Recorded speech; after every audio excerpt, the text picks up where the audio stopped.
Hello Dicestormers, welcome back to another episode of Descent into Avernus, the DM Tips. This is part 4, where we travel from Baldurs Gate to Candlekeep and a little bit beyond. So, as with all the other episodes, this is for Dungeon Masters only, or people who have already played the game. And if you're not, then you should probably, note that there are spoilers in this video. So, if you do like the video, please like, subscribe, and comment, and put the bell on so that you know when I produce more of these videos. We're still in lockdown here in Australia, so I'm going to produce these videos probably once a week until we get out. So, we are leaving Baldurs Gate. So this is the last we'll see of Baldurs Gate, and it is a kind of a interesting segue because we've spent so much time here and building up the characters from sort of level 1 to level 5, and now we're moving on. So the first thing that the players have to do is cross Worms Crossing, and this was a bit of a weird segue for me. I didn't quite know why this bit was given space in the book, and I think I finally settled on the fact that it's probably an homage to the Baldurs Gate computer game series, which is obviously legendary amongst the point and click adventures. I can't remember what year it came out, but it got a sequel and a couple of add-ons, and now they're talking about, or they've released the gameplay footage from from Baldur's Gate 3. So that's kind of a cool little segue. And Worms Crossing there was a couple of adventures and encounters that you played in the first game. So I think including it here was a little bit of an homage. I wish I had this picture when I was DMing this bit, because it gives a really good perspective of the keep that's in the middle and the two halves of the bridge that are sort of covered on all sides like crustaceans with shops and houses and things like that. So very much sort of a Florence kind of bridge where you've got all of this merchandise on either side.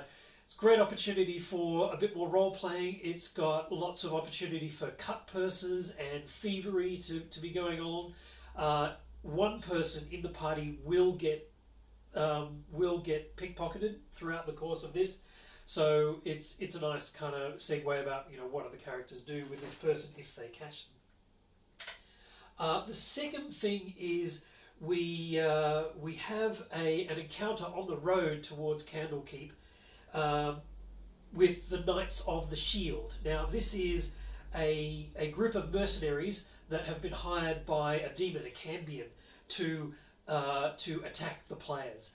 And as we go along the way of the Lion, the road that goes from the main road to Candlekeep, this is when the players will be attacked by this seemingly innocuous farmer coming in the opposite way.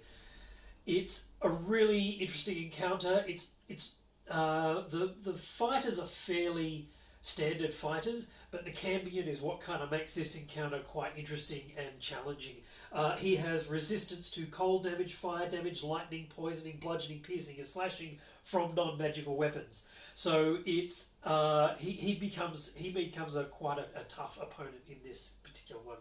My guys seem to handle him fairly well. Other players might find him a bit challenging, including all the mercenaries that he's hired to go along with him. The reason I bring this up is the Way of the Lion is introduced in this book, Volo's Guide to the Sword Coast, which came out for Dungeons & Dragons 2nd edition, so in 1994. And I wanted to mention this because if you find all of these black books that D&D have released over the years, and there are plenty, they are all still valid information. They're all still interesting and contain lots of little tidbits and flavor text and adventure ideas for a whole bunch of adventures or campaigns that you might run. So if you do find these in basement bins or in the attic or something like that, grab a hold of them. I think they're still really good and really valid for playing with today. So written by Ed Greenwood, of course, back in 1994. Then we go on to Candlekeep. Now, Candlekeep is this beautiful castle in the middle of sort of sitting on a promontory. So it's very well guarded. It's very well defended. It has a rather strange entry or permit system in that you have to donate a book that Candlekeep does not already have. There's a couple of different ways that the players can get around this. They can find any number of books in the adventure up until today, or they can donate any of the spell books that they've found along the way. My team were fascinated with a book that prophesied the end of everything, a standard sort of doomsday book. And they were certain that it meant something that was absolutely critical to the adventure that they were on, and it had absolutely nothing to do with it. But they still pursued it and tried to find out from the people at Candlekeep what this book was. One of the first places they're likely to go in Candlekeep is the Hearth. And in the Hearth there is an ogre sitting there reading a book on philosophy. And I loved this character, and again, some great role-playing opportunities. He is an ogre who killed a halfling, and the halfling had a circlet of intellect, a headband of intellect. Gives you a 19 intelligence, and for some reason the ogre picked it up and put it on its head, and immediately felt very, very sad and a huge amount of guilt for killing this poor halfling that happened to cross his way, and he has devoted the rest of his existence to the research of knowledge, and you will always find him in the Hearth reading a book. I think it's a wonderful little character to play out. But the real reason you're in Candlekeep is to meet Sylvia Savikas, and she looks like this, and she is interested in one or both of the things that the characters may have in their possession, or probably will have in their possession.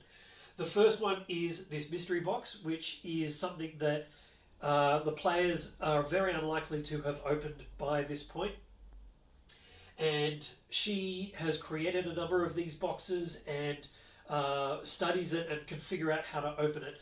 And when she does so, out pops a letter of guilt by this man.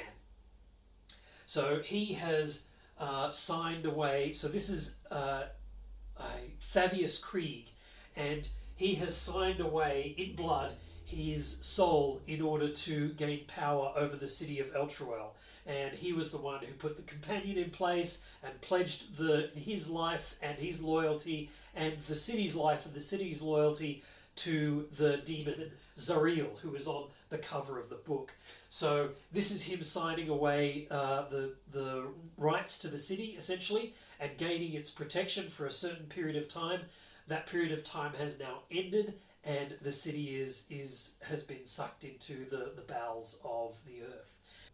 So that's one thing that Sylvia is interested in. She's interested in the mystery box, but she's also interested in the Shield of the Hidden Lord, which the players may have also come across and taken here. She refers to it as the Shield of Gulgath, which is the demon that is trapped inside it, and she will talk to the players about what this demon is, and her recommendation is to take this shield and store it away in an interdimensional space. And this is not what the demon inside it wants. And they beg with the players that they will serve the players and become their guide and their advisor, which they are going to need if they want to go to the Nine Hells and retrieve Eltruel. Can the Shield of the Hidden Lord help the players? Yes. Does it have their best interests at heart? No. And the players sort of run that risk of, do we trust this thing or do we not? It sets up an interesting dynamic as the players and the shield can talk to one another and go along. The other thing that Sylvia will give you is a map of Avernus. She does sort of caution the players that this map is likely to be unreliable, as the person went mad as they were making it. And if you buy the print version of the book, it does come folded up in the back.